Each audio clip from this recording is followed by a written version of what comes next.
music, the artist per se, can charge, and it's a lot of money.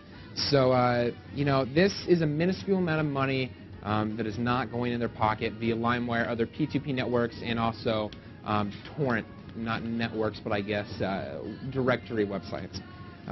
Kind of makes me a little bit angry. Next one really hits home for you out there who love Apple. You're going to not like this next topic that we're going to. Recently, I've learned of a huge problem that is going to affect me and others. However, it won't affect you if you already have a contract with AT&T. AT&T is being greedy, and I can tell you that right now. I'm angry. This is an angry face, guys. Rawr. You know, for real though, what is happening here? You've probably already heard about it. AT&T is now no longer offering unlimited data plans. AT&T now is actually they're lowering the price of their data plans altogether for the iPhone, which I don't know why. The iPhone is already the most popular phone in the world. It's not like people need to lower the price to buy it. They've already showed that people are plenty willing to buy it. So anyways, though, they're lowering the price, but they're also capping your bandwidth. You can pay $15 for 200 megabytes, and that's per month, which is so small, guys, so small. Or you can pay $25 for 2 gigabytes, which still isn't a lot at all. If you're a person like me who uses the iPhone as much as I do and watches like online video on Justin.tv via 3G and things like that, Skype you can now use on 3G. If you use it as much as I do, this is a terrible thing for you. Now the good news is that those who buy, I have the date here. Those who buy between I believe it's the 8th, after June 7th, it's the 7th. Those who buy after June 7th will be the only ones that have this policy enforced, as Brett is doing something behind me. So yeah, those who buy after the 7th will be the only ones to have the policy enforced via AT&T. Now the worst part about this is, guys, that this doesn't just affect the iPhone. This affects the new release of the very, very popular iPad. That's right. After AT&T and Apple have just made this agreement to sell the iPad with a 3G chipset in it so that it can use AT&T's network to receive 3G signal and incorporate that into its design, AT&T is now going to say they're going to cap the limit at 2 gigs for users that buy after June 7th. 2 gigs isn't a lot. Just to demonstrate how little 2 gigabytes is, you guys remember the old 2 gigabyte iPod Nanos, yep. the big thick Nanos? How many songs could you fit on that? Maybe 50. Maybe. No, it's 500. Was it Brett? Do you have the numbers on that? If you can pull that up real quick. 2 gigabytes and how much music can fit onto a 2 gigabyte iPod Nano? I just want to point this guys out. If you're like me, when I do the concerts a lot at the venue that I work at, I listen to the bands before 500 songs. 500 songs. I listen to the bands before I go do sound for them, before I do front of house. And I do it almost every single time. And if you have so many bands coming through per month, I guess what maybe seven bands coming through per month, 12 songs. What does that add up to? That's almost not. That's one. If you download 7 albums, that's about 1/5 of your bandwidth usage for your month. And now this isn't terrible in my opinion with the iPhone. Let me announce again that if you already have a contract with AT&T, you'll continue to still pay your $60 a month for the bandwidth. But if you're buying after June 7th, you won't. If you already have a contract with AT&T for your iPad, you'll continue to pay also the $60 for the unlimited bandwidth, and like I said, after June 7th, you won't. Now, the problem here comes with is the iPad. It's not a huge problem for the iPhone. 2 gigs is actually pretty doable. I'm not sure how much I use per month, but it's pretty doable. Thanks. That was a bad idea. Subway cookies. They're sort of crunchy, actually. Okay. Problem comes with the iPad. The iPad is essentially being advertised as a tablet. Well, how much do you have to surf the web before 2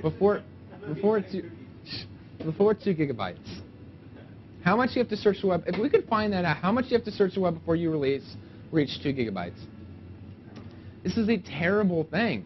If you're buying the iPad after June 7th and you bought the 3G one, oh my gosh, that's a lot of money.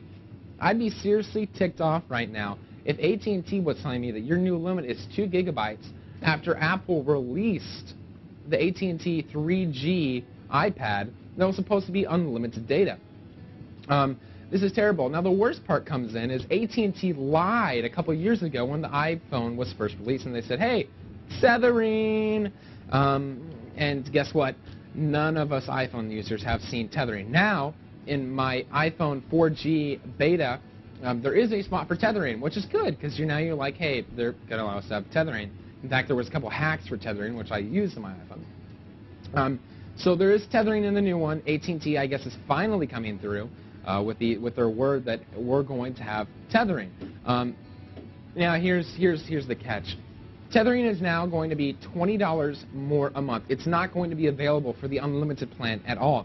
If you want to have tethering, you're a current iPhone user, you actually have to downgrade to the $25 2 gig per month usage rate. And then, not only that, you have to downgrade to the 25, but then for tethering you have to pay an extra $20 a month. So now you're paying $45 a month, $15 less than your unlimited for 2 gigs. And guess what? Here's the great part about this, guys.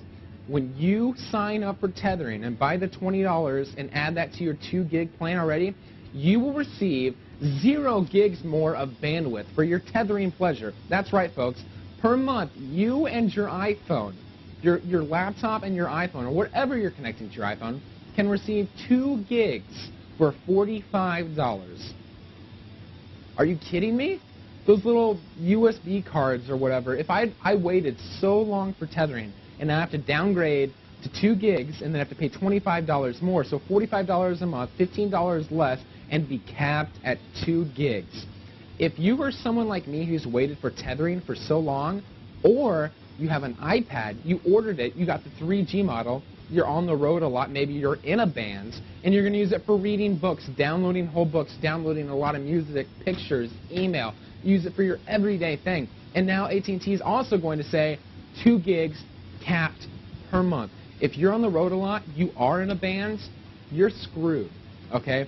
This is ridiculous, and I'm asking everybody, I don't know what we can do to stop AT&T from doing this, but the entire fact that they are doing this is absolutely ridiculous. 2 gigs a month isn't a lot, especially when you're talking about tethering and the iPad. And the worst thing they're doing about this is they're just sort of sneaking it on you. It's obviously been released. You've heard it on the news, your local news, I'm sure.